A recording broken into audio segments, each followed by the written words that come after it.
pay attention to economic work. August 20, 1933. This speech was delivered at the Economic Construction Conference of 17 counties in southern Kiangsi in August 1933. The growing intensity of the Revolutionary War makes it imperative for us to mobilize the masses in order to launch an immediate campaign on the economic front and undertake all possible and necessary tasks of economic construction. Why? Because all our present efforts should be directed towards gaining victory in the Revolutionary War and, first and foremost, towards gaining complete victory in the fight to smash the enemy's fifth encirclement and suppression campaign. Footnote 1. They should be directed towards securing the material conditions which will guarantee food and other supplies for the Red Army, towards bettering the life of the people and so stimulating their more active participation in the Revolutionary War, towards organizing the masses on the economic front and educating them so as to provide fresh mass strength for the war, and towards consolidating the worker-peasant alliance and the democratic dictatorship of workers and peasants and strengthening proletarian leadership by building up the economy. Such economic construction is essential for the attainment of all these objectives. This must be clearly understood by everyone engaged in revolutionary work. Some comrades have thought it impossible to spare time for economic construction because the Revolutionary War keeps people busy enough, and they have condemned anyone arguing for it as a right deviationist. In their opinion, economic construction is impossible in the midst of a revolutionary war and is possible only in the peaceful, tranquil conditions prevailing after final victory. Comrades, such views are wrong. Whoever holds them fails to realize that without building up the economy it is impossible to secure the material prerequisites for the Revolutionary War, and the people will become exhausted in the course of a long war. Just consider. The enemy is enforcing an economic blockade, unscrupulous merchants and reactionaries are disrupting our finance and commerce, and the trade of our red areas with the outside is seriously hampered. Will not the Revolutionary War be seriously affected unless these difficulties are overcome? Salt is very dear, and sometimes even unobtainable. Rice is cheap in the autumn and winter, but it becomes terribly dear in spring and summer. All this directly affects the life of the workers and peasants and prevents any improvement. And does it not affect our basic line, the alliance of workers and peasants? If the workers and peasants become dissatisfied with their living conditions, will it not affect the expansion of our Red Army and the mobilization of the masses for the Revolutionary War? Therefore it is utterly wrong to think that no economic construction should be undertaken in the midst of the Revolutionary War. Those who think this way often say that everything should be subordinated to the war effort, but they fail to understand that to dispense with economic construction would weaken the war effort rather than subordinate everything to it. Only by extending the work on the economic front and building the economy of the red areas can we provide an adequate material basis for the Revolutionary War, proceed smoothly with our military offensives and strike effective blows at the enemy's encirclement and suppression campaigns. Only thus can we acquire the resources to enlarge the Red Army and push our front outwards to points thousands of li away, so that when the circumstances prove favorable, the Red Army will be able to attack Nanchang and Guqiang free from all anxiety and, thus relieved of much of the task of provisioning itself, give its undivided attention to fighting, and only thus can we to a certain extent satisfy the material needs of the people so that they will join the Red Army or undertake other revolutionary tasks with even greater enthusiasm. Subordinating everything to the war effort means just this. Among those engaged in revolutionary work in various places, many do not yet understand the importance of economic construction in the Revolutionary War, and there are many local governments which give little attention to discussing the problems of economic construction. The economic departments of the local governments are not yet well organized, and some are still without a director, in others some incompetent has been assigned simply to kill the post. The formation of cooperatives is still in the initial stage, and only in a few places has the work of regulating food supplies been started. There has been no propaganda among the people for the work of economic construction, though such propaganda is very important, and mass enthusiasm for it has not been aroused. All this is due to the failure to recognize the importance of economic construction. Through the discussions at this conference and through the reports you will make when you return to your posts, we must create mass enthusiasm for economic construction among all government personnel and among all workers and peasants. The importance of economic construction for the Revolutionary War should be made clear to everyone, so that they will do their best to promote the sale of economic construction bonds, develop the cooperative movement, and set up public granaries and storehouses for famine relief everywhere. Each county must establish a sub-department for the regulation of food supplies, with branch offices in important districts and market centers. On the one hand, within our red areas we should send grain from places with a surplus to those with a deficit, so that it will not pile up in one place and become unobtainable in another, and its price will not be too low in one place and too high in another. On the other hand, we should send our grain surplus out of the red areas in a planned way, that is, not in unlimited quantities, and bring in necessities from the white areas, thus avoiding exploitation by unscrupulous merchants. We must all do our best to develop agriculture and handicrafts and increase the output of farm implements and lime in order to ensure a bigger crop next year, and we must restore the output of such local products as wolfram, timber, camphor, paper, tobacco, linen, dried mushrooms and peppermint oil to former levels, and market them in the white areas in quantity. Judged by volume, grain ranks first among the principal outgoing commodities in our trade with the outside areas. About 3 million pecals of unhusked rice are sent out yearly in exchange for necessary consumer goods, or an average of 1 pecul a head of the 3 million population. It cannot, surely, be less than this. But who is handling this trade? It is handled entirely by the merchants who exploit us ruthlessly in the process. Last year they bought unhusked rice from the peasants in Wannan and Taiho counties at 50 cents a pecul and sold it in Kanchao for 4 yuan, making a 7-fold profit. Take another instance. Every year our 3 million people need about 9 million yuan worth of salt and 6 million yuan worth of cotton cloth. Needless to say, this 15 million yuan trade in salt and cloth has been entirely in the hands of the merchants. We have done nothing about it. The exploitation by the merchants is really enormous. For instance, they go to Meixian and buy salt at 1 yuan for 7 catties, and then sell it in our areas at 1 yuan for 12 ounces. Is this not shocking profiteering? We can no longer ignore such a state of affairs, and from now on we must handle this trade ourselves. Our Department of Trade with outside areas must make a great effort in this connection. How shall we use the 3 million yuan from economic construction bonds? We plan to use it in the following way. 1 million will be allotted for the Red Army's war expenses, and 2 million will be loaned as capital to the cooperatives, the Bureau for the Regulation of Food Supplies and the Bureau of External Trade. Of the latter amount, the greater part will be used for expanding our external trade and the rest for expanding production. Our objective is not only to expand production but also to sell our products at fair prices to the white areas and then purchase salt and cloth cheaply for distribution among our people, so as to break the enemy's blockade and check the merchants' exploitation.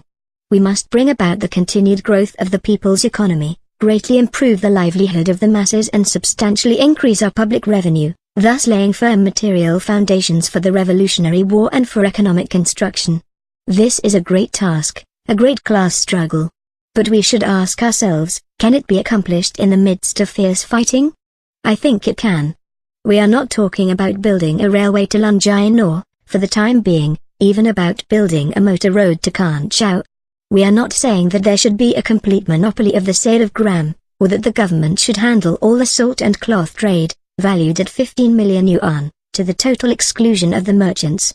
This is not the point we are making or what we are trying to do.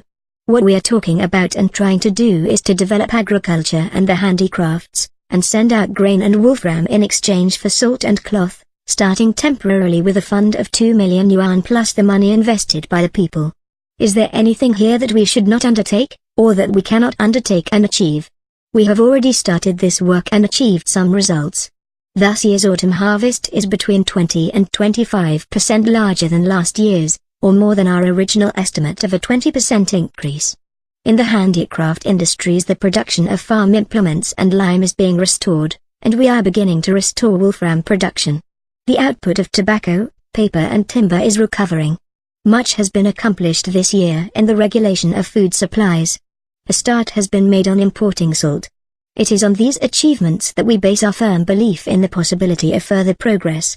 Is it not clearly wrong to say that economic construction is impossible now and has to wait until the war is over? It is thus clear that, at the present stage, economic construction must revolve around our central task, the Revolutionary War. Today the Revolutionary War is our central task, which economic construction should serve, center on and be subordinated to. It would likewise be wrong to regard economic construction as the center of all our present work to the neglect of the Revolutionary War, or to conduct it apart from the Revolutionary War. Not until the Civil War is over will it be possible and necessary to regard economic construction as the center of all our work. In the midst of a civil war, it is sheer delusion to try to carry out such peacetime economic construction as can and should be done in the future but not at present.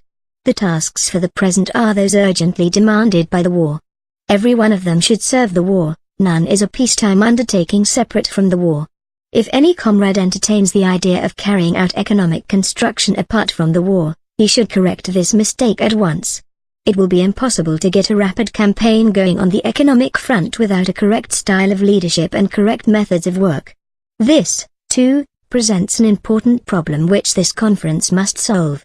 For the comrades here will have a great deal to do as soon as they return, and will have to give guidance to the many people who will be working with them.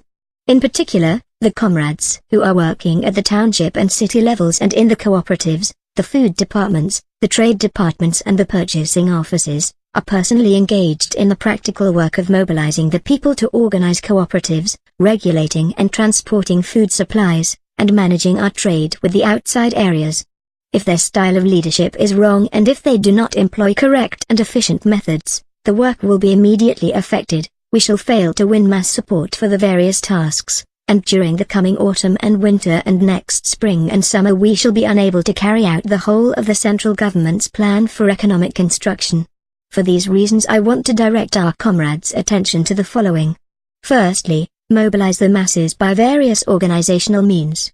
In the first place, comrades on the presidiums and in the economic and finance departments of the government bodies at all levels must regularly put on their agenda and discuss, supervise and check up on such items of work as the sale of bonds, the formation of cooperatives, the regulation of food supplies and the promotion of production and trade.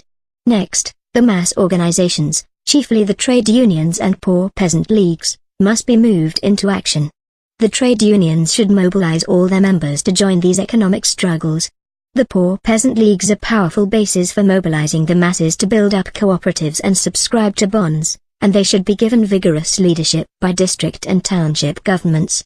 Furthermore, we must conduct propaganda for economic construction at village or household meetings, explaining clearly how it is related to the Revolutionary War and discussing in the most practical terms how to improve the livelihood of the masses and increase our strength for the struggle.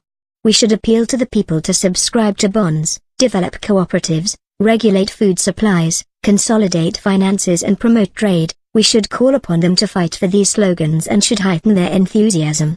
Our objectives cannot be attained unless we use various organizational means to mobilize the masses and conduct propaganda among them in the manner described, that is to say, unless the presidiums and the economic and finance departments of the government bodies at all levels actively attend to discussing and checking up on the work of economic construction, unless they spur the mass organizations into action and hold mass propaganda meetings.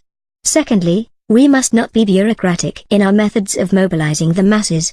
Bureaucratic leadership cannot be tolerated in economic construction any more than in any other branch of our revolutionary work. The ugly evil of bureaucracy, which no comrade likes, must be thrown into the cesspit. The methods which all comrades should prefer are those that appeal to the masses, that is, those which are welcomed by all workers and peasants. One manifestation of bureaucracy is slacking at work due to indifference or perfunctoriness. We must wage a stern struggle against this phenomenon. Commandism is another manifestation. To all appearances, persons given to commandism are not slackers, they give the impression of being hard workers. But in fact cooperatives set up by commandist methods will not succeed, and even if they appear to grow for a time, they cannot be consolidated. In the end the masses will lose faith in them, which will hamper their development. To push the sales of bonds in a commandist way and impose arbitrary quotas, regardless of whether people understand what the bonds are for and of how much they can afford, will ultimately arouse the people's displeasure and make it impossible to achieve good sales.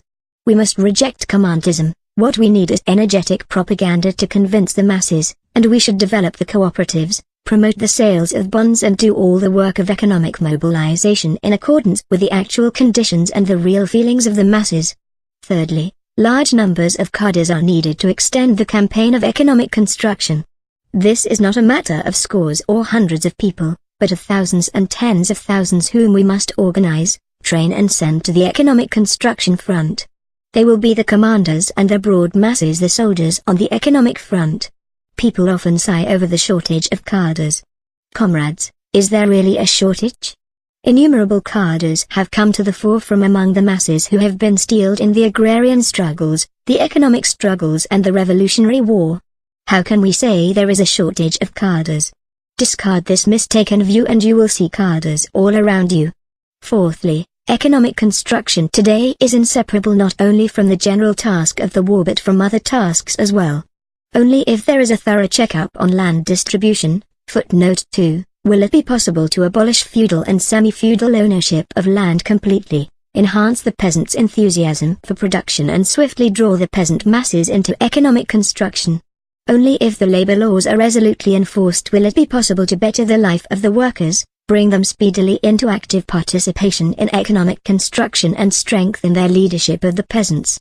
Only if there is correct leadership in the elections and in the exposure campaigns, footnote 3, which accompany the check-up on land distribution will it be possible to strengthen our government bodies so that they can give more vigorous leadership in the Revolutionary War and in all our work, including economic work. The raising of the political and cultural level of the people through cultural and educational work is also a most important task in the development of the economy. That the expansion of the Red Army must not be neglected for a single day goes without saying. Everybody understands that without Red Army victories the economic blockade would be still tighter.